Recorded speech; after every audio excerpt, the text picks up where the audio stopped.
Hello and welcome to another episode of Superpowers. I'm excited today to have with me Steven Sadleir, and he's the director of the Self-Awareness Institute. And Steven is a teacher and he is an author. He's got an audience that's worldwide doing teleconferences, and he has monthly classes that he teaches. And I'd love to just jump right in and say hello to and welcome Steven Sadleir. Good to be here, brother. Thank you so much for coming. And I'm excited that our audience gets a chance to meet you and get to know you. And so tell us a little bit about you. Like, I know that you have a huge body of knowledge, and I know that you are great with working with energy. I mean, how would you characterize yourself, or what will you call yourself and what you're doing? Well, some would say freak, my mother. I started meditating when I was about 5 years old on my own, just sitting on my bunk bed with teddy bears stuffed onto my arm, with my eyes rolled up on my head. They had no idea what I was doing. And of course, I was speaking to what today people might think of as angels, avatars, ETs, disincarnate beings. Of course, you can't talk about that. Right. As a child, it's just play talk. Sure. But at 16, I had a very powerful experience. I went to climb to the top of the Palisades Glacier. I had something eating away at me. I had to know who I was, why I was born, and what the purpose of my life was. And that started me on this path of searching. Now, I've always loved Jesus. He was my sat guru. My grandmother used to read to me from the Bible with me on her lap. And that's how I fell in love with God and Jesus. But she used to take me to different churches, too. So I got different messages and different ideas, and that got me thinking at a very young age. So at the age of 16, I got this revelation sitting on the top of the Palisades Glacier in the John Muir Wilderness to study every denomination of every religion and study with every form of spiritual teaching and every guru I could find. And that, as you know, became my first book, called Looking for God. Which would be this, yeah? Exactly. Okay. And it became a bestseller. It's in its third edition. It's a compendium of all the major spiritual teachings in the world. So I was very lucky to travel around the world and not only study conventionally all the religions academically and through scriptural study, but also go to the denominations and go to visit the different gurus and the different shaman and different, like the headhunters of Borneo, or going to the Himalayas and places that people don't normally go to get those secrets and compile them. And in that process, I accumulated a lot of knowledge and information and kept growing in my own spiritual development. Right. So here's a question for you, because we're at a time right now, and I think probably people out there are feeling this. It's just, there's a lot of change, there's a lot of transformation happening. So I'm curious. I want to back up just a little. Sure. And I want to go to when you were 5, and then through this process when you were moving yourself kind of along the tracks. What were you feeling at the time, if you even remember? What was compelling you? Because that might be something that's awakening now in other people. Exactly. And if they're noticing something or feeling, maybe there was something that was happening with you that they could recognize in themselves. Exactly. We're all spirit. Call it life force, Shakti. We all know that there's something animating our own existence, causing life within us. When it's gone, we're dead. Right. So the essence and the key, what I found, and you find this in all the world's religions, what unifies us. Spirit unifies us. Yeah. Sometimes religions can actually divide us, but there's a singular truth. There's a universality to the teaching that the kingdom of heaven lies within. Right. So the core of the principle is, how do you learn to tap into that inner knowing and that inner love and that inner peace, and not just follow some other guru blindly, but how do you learn to follow that inner knowledge and that inner knowing, to tap into that wellspring within yourself? Yeah. Here's, I'm just would love for you to share a little bit about some of your process and your learning with some of the masters you studied with, and how unique you were in that journey, because as I remember, you had mentioned to me that you're the only Westerner that has been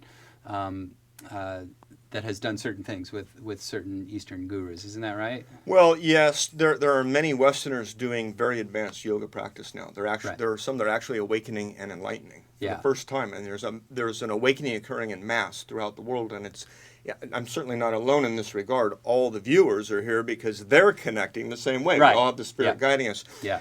For me, I went through different series of transitions. There's a place of exploration, kind of the metaphysical exploratory phase, you might say. There's a period of deep knowledge, and then there's the experiential phase. A lot of my students love that they can have these transcendental experiences going into universal consciousness. That's still not enlightenment. There's a place beyond that, beyond all knowing and being, and that's where we're all being guided to. So for me, it was a matter of who can take me to that place that I don't seem to either be able to get to very easily or stay in. Mm-hmm. And so after studying with dozens and dozens of gurus, you can't say any one path is the best, the only way, I don't think. I don't think so I think either, it depends on where you are at, what culture you're in, where you're at in your own development. Yeah. But for me, when I met Vettatiri Maharishi, because I'd met and studied with other Maharishi, the TM founder, Yogi Raj, he of Maharishi Mahesh Yogi, as we know him, very powerful teacher, but I didn't get to sit with him personally every day. You know what I mean? When I met Vettatiri, he kind of singled me out of the crowd and sat down with me and prepared me, so I became the teacher in his absence when he went back to India, and then when he got too old to travel, he asked me to teach his students and give the initiation. So I became a lineage holder. Right. So that's different than just learning, say, how to teach meditation. It means you are now conducting the energy of a lineage that's over 10,000 years old. Right. Then when I sat with the Shiva Bala Yogi, this is a man that did 12 years of tapas. Even other gurus like Sai Baba sent me to him, and Charan Lahiri Mahasai's great-grandson of the SRF lineage, Realization Fellowship. He told me to study with Shiva Bala Yogi. Now, when I went to study with him, he had me sitting in meditation 12 hours a day for weeks. Then I moved up to sitting 23 hours a day in samadhi for 40 days and nights continuously. And so that level of training, very few Westerners or people have gone through. And when you're at that level of training, it's no longer a transference of information and ideas. Your own individual consciousness is moving beyond the time-space continuum. You're moving beyond time, space, energy, and matter. Right, right. And so this is what I want to share with other people now. Yeah, exactly. How do you move beyond your mind and your own fears and limiting beliefs and into transcendental reality? Yeah. Well, and that's...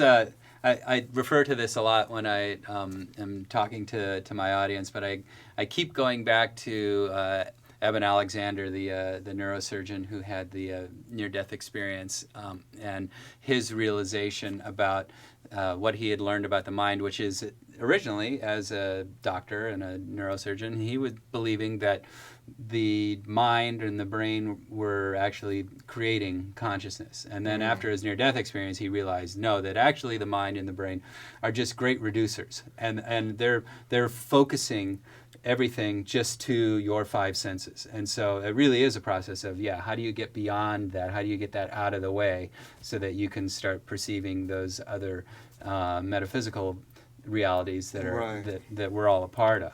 Well, we can think of our body and mind as like a filament, a light bulb. And it in and of itself isn't anything. It's kind of inert. But when you put energy in it, put spirit in it, it lights it up. So our body and mind is expressing that energy, which is what?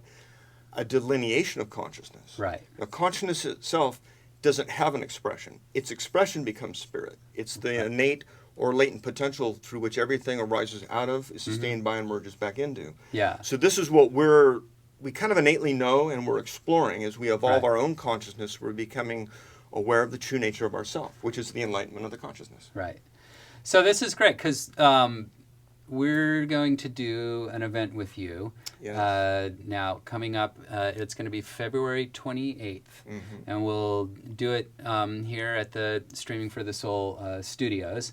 And so let's talk a little bit about that, because it's going to be called the Enlightenment Show. And it will be a little bit of a taste of a few things. Well, what's exciting for me is I think there's a lot of people that have kind of been there, done that. They've already studied and read a lot, and they know a lot. Heck, half the people that listen to us are teachers in their own right, really. Right, yeah. So what I'm hoping to provide, by the grace of God only, is an experience where people actually feel a shift in the calibrated level of their consciousness. They can actually tune into energy vortexes that we create together. Right. So we'll create a group with the audience on stage here in this facility, but we'll also create a vortex through the streaming. And that can reach people all over the world. And this is what we do in our classes at Awareness Institute, is we do virtual classes, teleconference. And so anybody anywhere can tap in, and you can come back at another time and stream and tune in later. Right. So technology is now enabling us to tap into spirit at an energetic level. Right. And that's what makes it so magical. You're actually participating. You're actually becoming a part of the awakening. It's not, it's like Obama says, you are the change. Be the change. You are the change as your own consciousness awakens, as you're connecting with the energy, as we're all sitting together, even now. Right. So, and you've been doing the teleconference for a while, and you connect with people all over the planet. Yeah. 120 countries. Wow. And so, is that a weekly thing? How can people find that if they want to participate in that with you? Well, I have ongoing classes at SFTS.tv, and people will either call in, Skype in, or use the teleconference line. Yeah. And we do live virtual classes once a month that are free. Right. And now with you, we're going to be doing a series of video.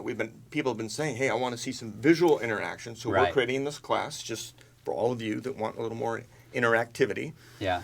And can't come to Burbank in this case. Yeah. And the whole idea is that spirit isn't limited to physicality on the planet. We're all interconnected through spirit simultaneously. We're all like leaves on the tree of life. So when we dial in through the intention to dial in, and you learn how to work with your own energy fields, it's like tuning into a radio station or having a satellite dish that can pick up a transmission from the satellite. Right. We'll be transmitting, or I'll be transmitting. I'll be hosting the transmission, somewhat like an orchestra conductor. So all of you are your own antennas. All of you are your own instruments. I'm not there to be the guru per se, because a true guru isn't trying to find followers. A true guru is helping you to see the light that you are. Right. You know what I mean? They're there to help bring that light out in you, so we organically grow this consciousness and bring it into our streams of consciousness with the people that we know. So what we're doing is trying to gather together all of the people that are enlightening around the world, so we can work as a force together to bring more light into the world. Yeah, absolutely. And I think that it's the idea of, lifting all the boats, be the rising tide, And the critical mass. If you think of it like popcorn, what's happening now is probably less than 1% of the world is awakening. Yeah. But then when you look at Streaming for the Soul, you look at the Conscious Life Expo, you look at all the work we're doing with our teleconferencing classes, we're seeing that not just tens of thousands, hundreds of thousands, and growing into millions of people. I mean, you look at Oprah. Oprah's now teaching consciousness through her network. So all those people are getting prepared for Shaktipat and for transcendence. Right, right. And speaking of Shaktipat, and this is actually good news for the audience, you did a Shaktipat workshop at the Conscious Life Expo. I did. And that is available as a VOD right now on streamingforthesoul.tv. So if you want to get a little bit of a taste of what Steven does and understand a little bit, kind of what that feels like, and get kind of a warm-up to what we're going to do on the 28th of February, and then later the Enlightenment course, that's a good place to go and feel that. And what did... if you want to just kind of let people know a little bit about what that workshop was like and what they might expect if they go to see that. Yeah, this is exciting because for me, talk is cheap. It's all like, give me the experience. Proof is in the pudding. Use whatever analogy you want, but the idea is give me the connection, because that proves itself. Then there's no room for questioning, really. You have the experience. Yeah. So what I want to do, when we do Shaktipat, all we're doing is helping to magnetize your spine. You have what is essentially a bar magnet, and nerves being conducted from your tailbone up to the top of your head. So the yogis observing this energy call it Kundalini, right? And it has different facets to how it moves in your body, but the general current, what we're doing is we're engaging it, activating it, and bringing it up. So our own body and mind become more present or aware of innately what we really are. We are the spirit itself, but we've been living as a mind with all its conditioning, all its fears and desires and so forth. Right. So what happens is your mind and body start connecting with your own life force energy. Your mind becomes aware of the true nature of yourself, not because I'm telling you, but because you're experiencing it. You're experiencing the awareness itself. And so I'm there like your personal coach, bringing the energy up. I just keep bringing the energy up. Mm-hmm. Do you feel that? I might touch your third eye or ask you to put your hands up. So you feel a transference of energy. A magnetism is literally transferred, whether it's over the video right now or through the Shaktipat Right. Yeah. workshop or through the class we're going to do on the 28th or the course we're going to do, especially in the course, because the intention of that course is just to bring the energy up and then bring it up again and then bring it up again. So you're getting like a workout, you get a good pump and then there's a rest. Yeah. And then the next episode or chapter or class you take, we take it up another notch. Right. Now there's information that goes with it to assimilate and to implement into your daily living. Right. But the experience itself is just pure energy moving through you and shifting consciousness, like in miraculous ways. Right. So people can get a feel for that and a little, just a little taste of what that's like if they see that Conscious Life Expo VOD. So February 28th is coming. That's coming soon. And we invite anybody who is in the LA area to come and be present for that, but also will be online as well. Yeah, experience it for yourself. Yeah. It's all about love. For me, it's about feeling the love. You're either in the bliss or you're not. And if you're not feeling bliss, you're ready to feel it. Yeah. Let's turn the light on. Yeah. Yeah. Let's enlighten. Absolutely. Let's change the world. Let's do that. That's where we are now. We're all here just walking each other home. May the whole world live in peace. Yeah. Thank you. Beautiful. So, Steven, thank you so much for being here with us today. Blessing. I appreciate it. And looking forward to the workshop on the 28th. Me too. Yeah. Excellent. Okay. All righty. So that's Steven Sadleir, and he is, again, the director of the Self-Awareness Institute. And you can find his website at SFTS.tv. Also, we've got a video of Steven from his Shaktipat workshop at the Conscious Life Expo. That's something you should check into, and that is, you can find that on streamingforthesoul.tv. That'll be a good one. That's going to be similar to what we're going to be doing then on February 28th with Steven here, which will be a live in-studio enlightenment show, and that is also going to be live streamed, and we will live stream that on streamingforthesoul.tv. That's going to be 11 a.m. Pacific time on streamingforthesoul.tv, and that's February 28th. And so we will look forward to seeing you on those streams, and remember to get out there and experience the extraordinary.